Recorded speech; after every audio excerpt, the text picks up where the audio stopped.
آپ نے اکثر دیکھا ہوگا کہ گندگی کے ڈھیر پر بیٹھا یا روڈ کے کنارے سویا ہوا کتا گاڑی کے پیچھے کچھ فاصلے تک بھونکتا اور دوڑتا ہے۔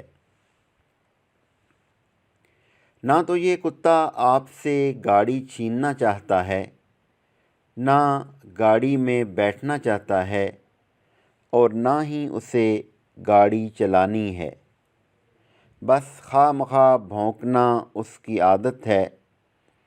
ایسے ہی زندگی کے سفر میں جب آپ اپنی منزل کی طرف رواں دواں ہوتے ہیں تو کچھ اسی عادت کے لوگ بنا کسی مقصد کے آپ کی راہ میں رکاوٹ پیدا کرنے کی کوشش کرتے ہیں۔